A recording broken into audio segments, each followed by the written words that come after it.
Are women systemically oppressed by the tyrannical patriarchy? Do men really make more money than women? And we are going to discuss the 3 levels of abstraction and the importance of multivariable analysis. Hey, it's Lucas Skrobot, and you're listening to the Lucas Skrobot Show, where we uncover purpose, pursue truth, and own the future. Thank you so much for being with us today here on the show. Today, we're actually fielding a question from the mailbag, from the audience, from a viewer like you. And this is such a great, in-depth, juicy question that we're actually going to take 3 episodes, the next 3 episodes, to unpack and answer this question. And what I really loved about this question, it actually is like the perfect tee up to a point that I have been wanting to make and actually been building towards in this series on justice and social justice. But before we get into the question, I want to get into my book, Anchored: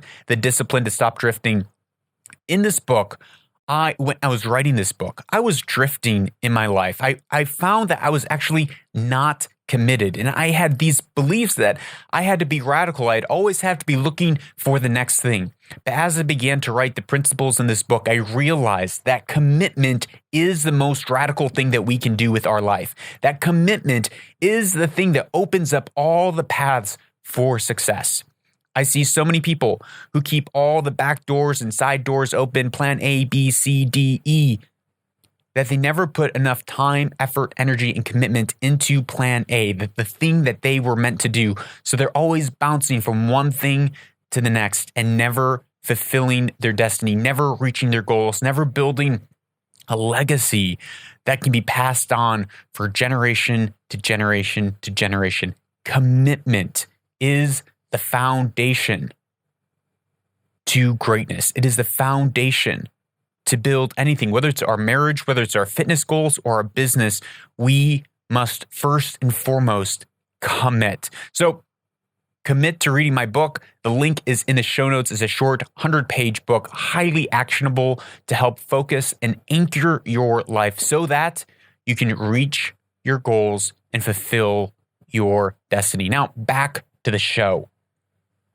As I said, today we're fielding a question from actually one of my dear friends, Aaron. Aaron and I go back probably from 2005, 2006. And before I read his question, I first want to say I have the utmost respect for Aaron. I can attest to his character, his humility, his servant-heartedness, his kindness. He is just one of the most amazing people that I have ever had the pleasure of growing a friendship with and spending a considerable amount of time with. Now, Aaron and I don't talk every week or every month or maybe even every year, but I definitely consider Aaron someone who is a dear friend of mine. And as I said, the utmost respect and the utmost appreciation for him and his character. So here is Aaron's question. Hey, Luke, I am a relatively new listener, but an old friend, very old friend. And I've been really fascinated with some of your episodes, especially when you dig into world history and connecting its patterns with current news. Thanks, Aaron. I love doing that too. It's some of my favorite things that I do here on the show. I had some thoughts come up as I was listening to episode 160 on social justice that I think could and should be addressed. I think that many conclusions you drew are weak because of the examples and analogies that you gave were grossly oversimplified. I say this even though I agreed with some of your conclusions. It seems that you conclude that there are not unjust systemic structures which do hold entire groups of people back. I would reason that some of these issues should be addressed in a public or government matter, in large part because the system was created by, or at least enabled by, a government in the first place. Historically and scientifically recognized systemic issues like gender pay gap, Jim Crow laws and the effects still seen today in the USA, and a healthcare system in the USA which puts people in crippling debt overnight, no matter how hard they work, are just a few examples. There are incredible disparities that come about as a result of systems which have been put in place by ideologies and government. And your conclusions did not leave any room for them. Another point I want to bring up is that at the end of the episode, you talked about governments should not be in charge in helping people experiencing hardship, but rather this responsibility should fall to the church or religion. I agree with this. However, we have seen historically the church also act, religion also act as the oppressor when it has enough power. The church acts as its own form of controlling government and often has been responsible for enacting the same totalitarian evils as secular governments. I recognize that I may have simply misunderstood some of the things that you were saying, but the rest of your listeners may have misunderstood the same thing. So I figured I'd send a quick note. Thanks for what you're doing with this podcast. Big ups. Aaron, thank you so much for this question. There's so many parts to this question that I love. First, we're gonna start today. On today's episode, we're gonna be discussing 3 levels of abstraction, and we're gonna be addressing specifically the gender pay gap. So the first point that I want to address in his question was the gross oversimplification of the examples and analogies that I gave in episode 160. 100%, Aaron, you're right. They were grossly oversimplified, but I grossly oversimplified them for a reason. Why? This is why. There are 3 levels of abstraction when we view and think and talk about the world. The first level of abstraction is the objective realm. That's like saying this pencil or this knife, is it morally good or morally bad? That's when we're actually dealing with objects and things and situations in the natural realm with the most amount of detail and nuance. So, as Aaron said, the examples I gave were grossly oversimplified, and that is because I wanted to give in the objective realm a very simple level of abstraction, a very simple way that we can begin to view some of these higher levels of abstractions. The first one is the objective realm, which is saying, is this pencil or is this knife or is this gun good or bad? Well, the thing is, an object can't be good or bad. It is the person acting with a level of morality or immorality that we need to examine. And so I've had times where people will give these like absurd scenarios trying to pin me into a corner. They'll ask me questions about pornography and they'll ask me questions about prostitution and all these issues, but they're doing so in a way with all these levels of complication to try to convolute the conversation. This is not what Aaron is doing, but other people have done this to me. And because of that, we need to go to higher levels of abstraction to actually find out how to view the world. So the first level is the object. The second level is experience. Now, this is where we find myth. This is where we find story. This is where we find song. This is where we find most of those cultural themes and nuances. When we watch a movie and there is a moral of the story, that movie, that story, that tale falls in the experience. So an easier way to understand how to view what's happening in the objective realm is through story and narrative and morals and proverbs and parables that help us see kind of those story arcs by which we can understand good and evil, right and wrong, the ways we should and shouldn't act. What is justice? What is mercy? What is righteousness? What is wickedness? And what is corruption? That happens through story, that meta-narrative that we can begin to understand. But even in those meta-narratives, that is the second level, but there's a higher level. That last and third level of abstraction is concept. In the concept realm, that's where we find values. That's where we find morality. That's where we find axioms and principles by which we live life, where we have these really abstract ideas like justice, like mercy. And so, yes, I grossly oversimplified what's happening in the real world because it's not as simple as just two people working at a car dealership.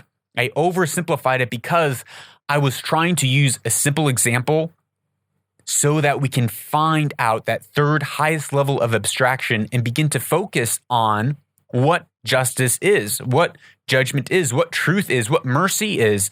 When we understand correctly how to view these values and ideas and these concepts, that creates a framework that we can then bring down into the objective realm to actually see what's going on with clear eyes without getting convoluted with all the complications. Because when we can see correctly, we can then really figure out where the lines fall. Where is the dividing line between justice and mercy, righteousness and unrighteousness?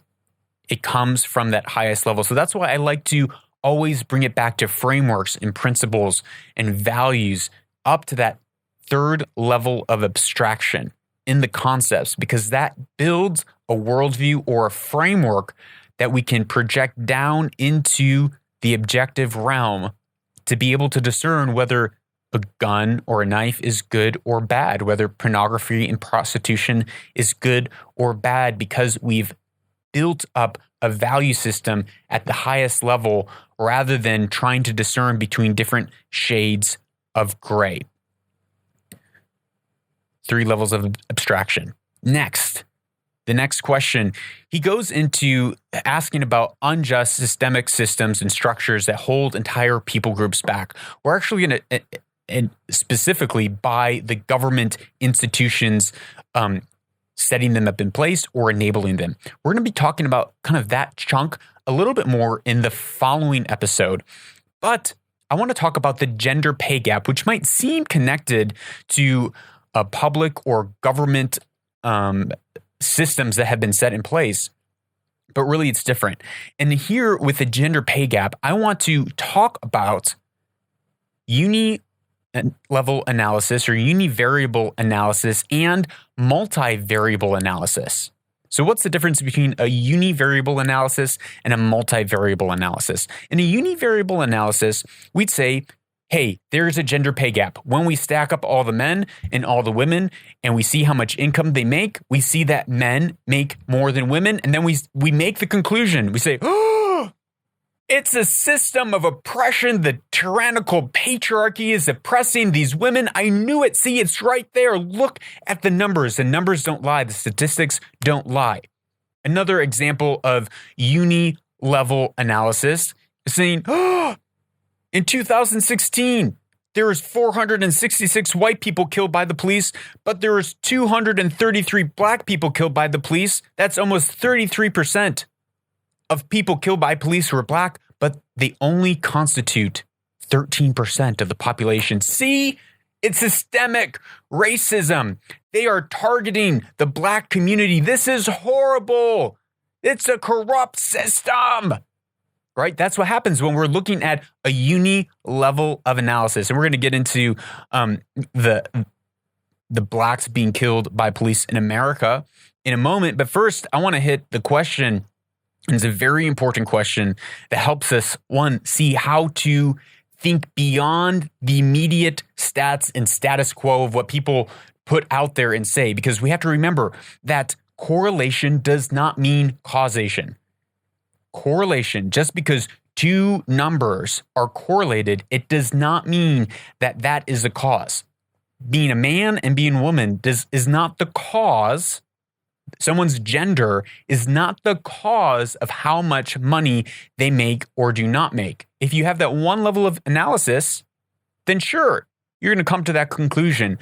But we need to have multivariable analysis. So the first question is, are men and women different or are they the same? Well, if you look at the big five personality traits, which is neuroticism, agreeableness, conscientiousness, extroversion, and openness or intellect, when you look at the big five, you begin to see that men and women are alike in a lot of ways, but they are very, very different in some extremely distinct ways that have a great impact on the choices and values that men have versus the choices and values that women have. So where are men and women the same? Well, they are pretty much the same when it comes to conscientiousness, which is conscientiousness describes traits related to self-discipline and organization. Men and women, some slight differences. Women are somewhat higher, but they're pretty much the same. There's not a statistical variable that would say, wow, look how different men and women are here. Extroversion reflects a sociability, assertiveness, and positive emotion. Again, there's some slight differences, but we're very similar in the area of extroversion. Some differences, but very similar. Openness and intellect. Guess what? Men and women are very similar when it comes to openness and intellect. There is a slight difference. Women have been found to have higher scores than men on facets of aesthetics and feelings, meaning they're more drawn to the emotional side. They're more drawn to the aesthetic side, to the people relationship side when it comes to openness and intellect, whereas men tend to score higher on the idea facet. So that is a slight difference, nuanced difference that's going to come in a little bit later. But where are men and women really different? Well, neuroticism. Neuroticism describes the tendency to experience negative emotions and related processes in response to perceived threats and punishments. These include anxiety, depression, anger, self-consciousness, and emotional liability. So women have been found to score higher than men in neuroticism, meaning that they have bigger ups and downs. They're more likely to suffer from anxiety and depression. But within that, men tend to score higher in the anger realm. So now that's one big difference. Men and women are very different when it comes to our level of neuroticism. The second one, which is very important, is agreeableness. Agreeableness comprises of traits relating to altruism, such as empathy and kindness. Agreeableness involves the tendency towards cooperation, maintenance of social harmony, and consideration and concern for others. Can you guess who scores higher in agreeableness? Men? Do you think men are likely to have tendencies of cooperation and social harmony? No. Women. Women are much more, and consistently score higher than men on agreeableness. And they're much more tender-hearted and tender-minded. So you could think, well, wow, that is great. And that is great. I love that. Like, women are awesome. They're amazing. My wife is definitely more tender-hearted. She wants to see that social harmony, that fabric of everything pulled together. But this is not an asset and a trait in the workplace, in competition, in jockeying, in working hard to get that next position, and then fighting and going to your boss and asking for a raise every month. Hey, give me a raise, give me a raise, give me a raise. Men, we don't have this, want to have social harmony. We're like, no, I want to press forward. I want to go to war. Women are like, oh, let's keep the peace. Because women are like that, they are not going to be as assertive in asking and demanding and pursuing the things that they want by and large. Now, that's something that women can learn. They can say, hey, I realize I need to become more assertive if I want to reach my dreams, if I want to get what is due to me, if I want to get that promotion that I'm fighting against Rick for, I need to go to my boss and I need to be aggressive to get the place that I feel like I deserve. Otherwise, Rick, he's going to plow forward like a bulldozer and he's going to compete and he's going to do and ask the boss for that raise in that position, et cetera, et cetera, et cetera. So agreeableness is a big difference, a big trait that affects how much money a person makes. Okay, another huge difference, the entire standard of deviation difference, which it's just massive, is on the level of our interests, the interest difference between men and women. And I touched on this a little bit of our differences in openness and intellect. Now, it's not that men are smarter or women are smarter. It's that we have interests in different things. Women are by an entire standard deviation difference, and I'll explain what that means, are more interested in people, whereas men are much more interested in things or ideas or gadgets, where women are interested in people and art and literature. So what does an entire standard of deviation of interest mean? Well, it means that if you are in the 50th percentile, you are like the average woman in interest in people. You are interested in people just as much as the next person. It's the average. You, in order to have that same level of interest in people as a man, you would be in the 85th percentile or higher interest in people as a man. And vice versa. If you are a man that's in the 50th percentile interest in things and gadgets, and you map that level of interest in things onto the group of women, the person that would have the same level of interest in things as a woman would be in the 85th percentile in the women category. This produces a huge difference in the fields that men and women choose to go into. And there are breakdowns and studies where they list all, and the link is in the show notes, where they list all the differences and breakdowns of how many men versus women are in certain fields. And we see that in childhood education. It's pretty much 95% of all young childhood nursery daycare educators are women. It's very hard for a man to get a job in that sector. In the social studies, in psychology, most of the people who fill those fields are women, whereas most of the people who are 95% of bricklayers are men. Most of engineers, most of people in the STEM fields are men. Now, when you look at the difference in the STEM fields of men versus women, people tend to say, look, it's systematic racism. It's sexism. They're discriminating against women and keeping them out of the STEM fields. When really, women are not as interested, according to science, in engineering than men. But when we want to create this equality of outcome, all of a sudden we have to literally force men out of STEM fields, which they are interested in, and force women into that. And we'd have to go to the daycare system, and we'd have to force women out of those professions that they want to be in. And we'd have to force men into it to get a 50% equality of outcome. And those people aren't actually going to have the value and the interest in those fields. So we have to realize also that men go into jobs that are much higher risk of death. And because of that, there is a higher pay grade for those jobs. So we have to realize that not 50% of everyone's going into the same field. So here's this article by Dr. Will Ferrell, who at one point was in the Organization of Women in NYC in the 1970s. He led protests against the male-female pay gap, and he started to ask some questions about the male-female pay gap.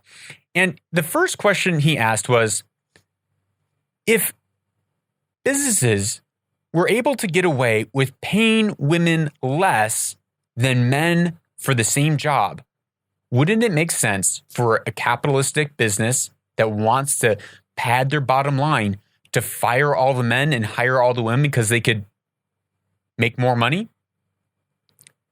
And if they didn't, wouldn't their competitor do it and put them out of business? So then he asked the next question. Well, maybe male bosses undervalue women. But then he discovered that women without bosses, who are their own bosses, have their own business, only earn 49% as much as male business owners. So it's not even that business owners aren't hiring women. It's that women who are their own business owners make 49% as much as their comparative male business owners. Then the Rochester Institute of Technology surveyed business owners with MBAs, and they discovered this, that money was the primary motivator for only 29% of women, versus money being the primary motivator for 76% of men. Women prioritized autonomy and flexibility, that is 25 to 35 hours a week, and proximity to home, and fulfillment and safety. Women were prioritizing and had values on different things than men. Men put their value and their priorities on making more money. So here, there is a value difference. We value different things as different genders, and that's a great thing.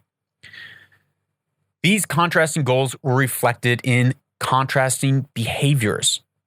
Male business owners worked 29% more than female business owners and had been in business 51% longer, had more employees, and commuted 47% further to their jobs and to their workplace.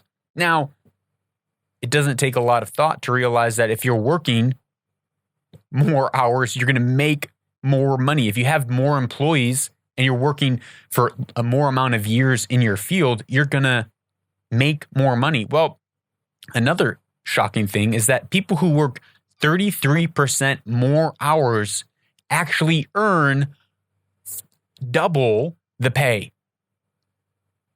People who work 33% more hours get double the pay. So if you're working 44 hours a week, you're going to get twice the pay as someone else working 34 hours a week. Now, that's not for the same job, but for example, at a job like a national sales representative, that would not even be available to someone who could work at 34 hours a week. So people who want to work less are choosing to not to go into fields where those fields demand full-time plus work. And by working that 33% more, you're actually getting 100% more in pay. That's a huge difference. Now, and remember, that difference comes from an individual's value, that an individual values the flexibility of time, values being close to home. No one's forcing that upon anyone. After he writes this in the article, the link is in the show notes. After a decade of research, I discovered that 25 differences in men and women's work-life choices, all of them leading to men earning more money and all leading to women, look at this, having better lives, having lives more balanced between work and home. Since real power is about having a better life, well, once again, women have actually outsmarted men. Women are like, wait a minute, I don't want to work my whole life and just make a bunch of money. I want to have a balanced life. Now, so high pay, as it turns out, is a trade-off. Life is all about trade-offs. So what are the trade-offs? As I mentioned before, I mentioned some of these trade-offs, but the men's trade-offs include working more hours. Women tend to work more at home. Men are working outside of the home. Men take more dangerous, dirtier, and outdoor jobs like collecting garbage, construction, trucking. Men often are more willing to relocate and travel, training for more technical jobs with less people contact, like engineering. Remember, women are more interested in people. They want to be around people, where men tend to have less people contact because they're more interested in things. Men are more likely to take late night shifts, working for more hours, and being absent from work less frequently. Some big differences. Men are making some real sacrifices in their work-life balance in order to bring in the dollar amount that they want. It's not a system that's prejudice or that's oppressing women. It's individuals, men and women alike, making different choices. So we just mentioned 10 of the 25 variables, but the most important variables are one's specialty, one's subspecialty, and one's productivity. So then, is the pay gap just about men and women's choices? It's just that, well, because women choose differently, they make less than men. Studies show that's not the case either. It's not just about men and women are making different choices, but it's about parenting choices. This is why women who have never been married and are without children earn 117% of their male counterparts. Meaning, you are going to make more money than your counterpart in your same field as a woman, 117% more than a man. So it looks to me like women actually make more money than men when you break it down to apples and apples, when you're comparing the same thing. When you're looking at women who are not married, who don't have children, against men in those same fields, the same jobs. So the comparison controls for education, it controls for hours worked, and controls for age. So when people are making the same choices, women are actually getting better results. Go figure. Why? The decision of never married women without children are more like men's. They work longer hours and they don't leave their careers. And never married men are more like women. They have careers in arts rather than in engineering. The results, women out-earn the men. Remember, when we started at a uni-variable analysis, we're like, oh my goodness, there it is. I knew it. Sexism abounds in the world today. But when we actually dig down into reality, we see that women make more than men. The crucial variable in the pay gap is the family decision, and most important family variable is the division of labor once the children are born. Children lead to dad's intensifying his work commitments and mom intensifying her family commitments. And that's a choice that the male and female make. They say, hey, mom wants to be with the kids. Dad is actually going to intensify his work commitment, which what makes his income go up. Why? Because he wants to provide for his family. He wants to provide for his family. The pay gap then is not the problem. It is a reflection largely of family decisions that we may or may not wish to change.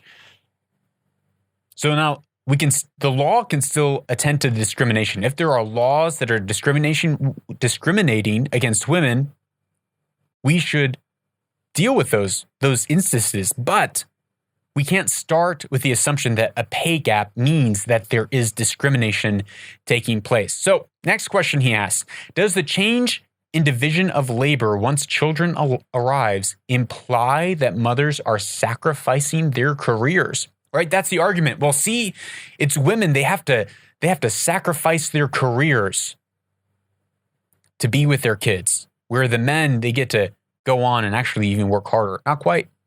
Polls of people in their 20s find that both genders would prefer sacrificing pay for more family time. In fact, men in their 20s are more willing to sacrifice pay for family than women. 70% of men and 63% of women. Next, the next generation might actually be having a discussion not of who sacrifices their careers, but who is going to be sacrificing being the primary parent. Because men more and more actually want to be around their families. They don't want to be at the job all the time. They want to be one of the primary parents. So he poses the question here. Dr. Will Ferrell poses the question, so is the real discrimination against dads not having the option to raise their children? Next question, don't women earn less than men at the same job? Right, that's the next, when women are at the same job, they're actually earning less than men. Yes and no. He says, for example, with doctors at the Bureau of Labor and Statistics in America, they lump physicians and surgeons together in the same category. The male doctor is more likely to be a surgeon and work in a private practice for hours that are longer and less predictable for more years. When these variables are accounted for, the pay is precisely the same. What appears to be the same job, quote unquote, doctor, is not the same job. Well, are these women's choices? When Dr. Farrell taught at the School of Medicine at the University of California in San Diego, he saw that female students were eyeing the specialties with fewer and more predictable hours, like dermatology or psychiatry. Conversely, they avoided specialties with lots of contact with blood and death, such as surgery. So again, we see that we value different things, and that causes us to go into different fields that, by the nature of the market, pays different rates. Okay, well, what about female executives, right? There's the next line of our female executives. They make less than male executives. Look, it's discrimination. Well, again, let's look at a multivariable analysis here. When we compare men and women who are corporate vice presidents, it camouflages the fact that men more frequently assume financial and sales and other bottom line responsibilities rather than human resources or PR. They are vice presidents of national and international versus local and regional firms with more personnel, more revenue, and they are likely executives or senior vice presidents. They have more experience, relocated more, traveled overseas more, and are considerably older when they become executives. Comparing men and women with the same jobs is still often comparing apples to oranges. However, when all 25 choices are the same, the great news for women is that they make more money than men.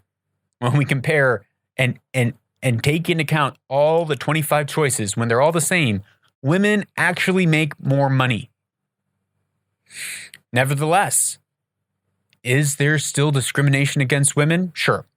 If you have like an old boys network, the country clubs, they're like, no women allowed. But let's remember, it actually goes both ways. In some fields, men are virtually excluded from getting hired as a male dental hygienist, a nursery school teacher, cocktail waiter, or even selling men's clothes at Walmart.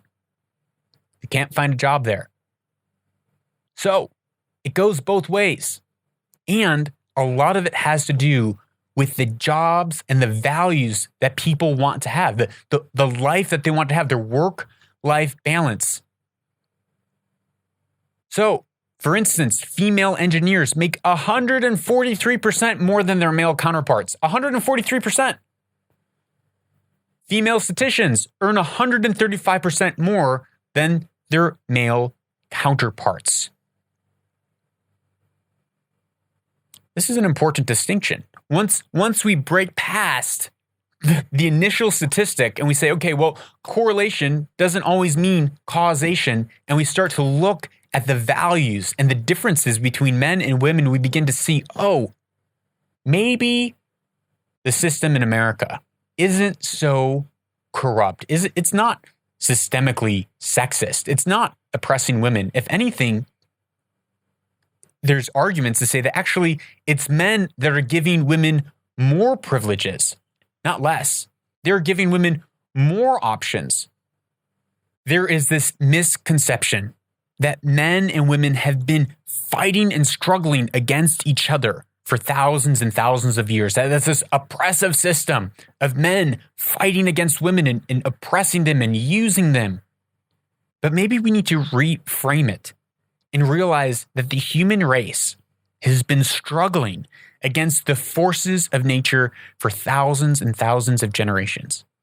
To press forward to better our children's lives, to forward the human race, to make a world and a life that is more secure for our children's futures. And maybe, just maybe, we are working together for thousands of years to see our children have opportunities that we've never had. And maybe these two individuals are doing everything to compromise on both ends to provide, to see their children be able to succeed in the future, rather than one group is oppressing the other. One group is using the other.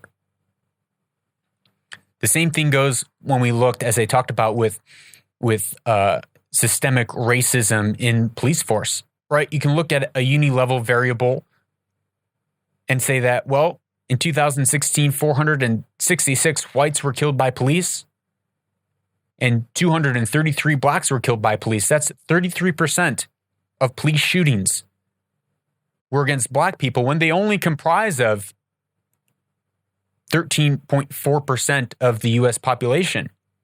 Aha. systemic racism.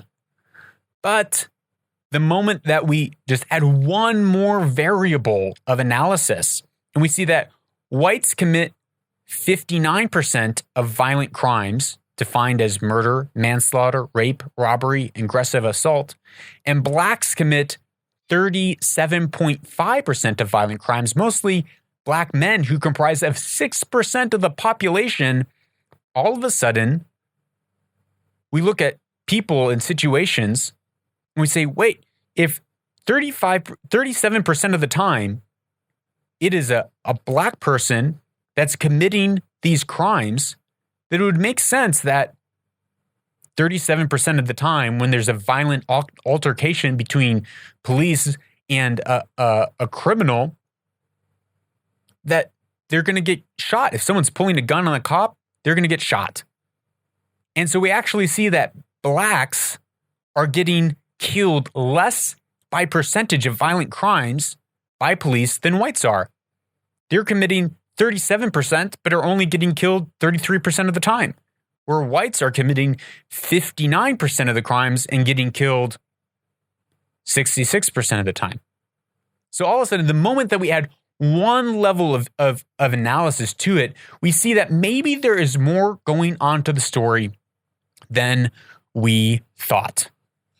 So in closing of this episode, now I feel, and I know that it's not 100%, but I feel like because of grievance studies, because of where we are in America, that there are large groups of people who are suffering, who are feeling pain, who are discontent in their life, and we are beginning to make up problems. It must be a system.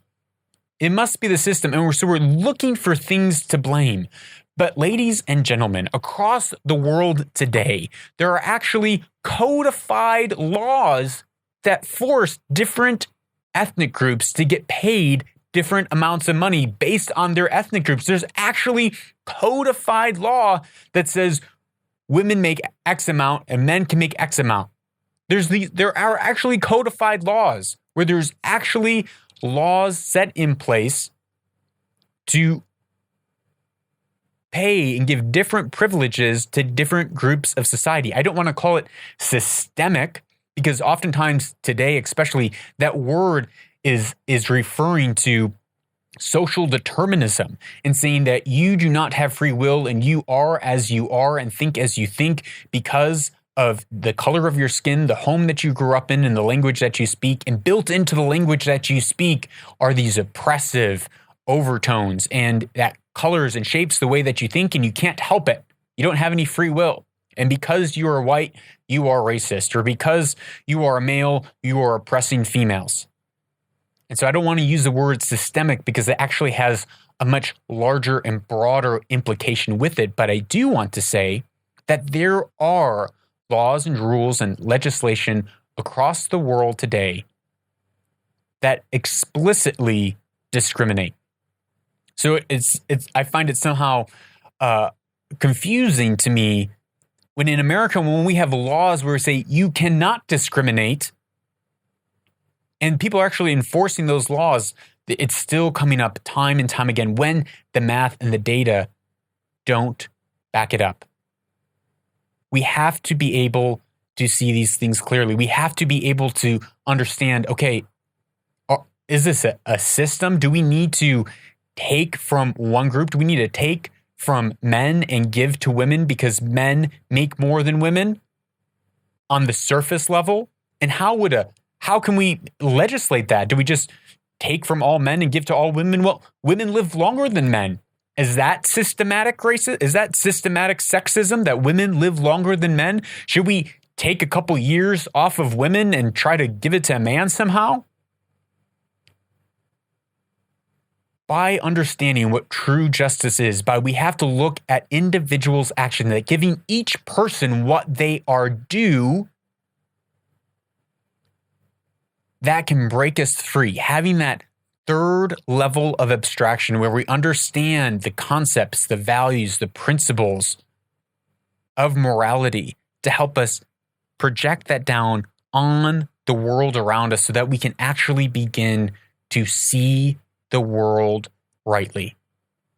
So we can actually see the world rightly. So stay tuned for the next episode. We're going to be hitting on Jim Crow laws in America, what they were, and essentially neo-integrationism or neo-desegregation. We're going to be talking about the healthcare system, and we're going to talk about social interventionism. Social interventionism. It's going to be a great episode.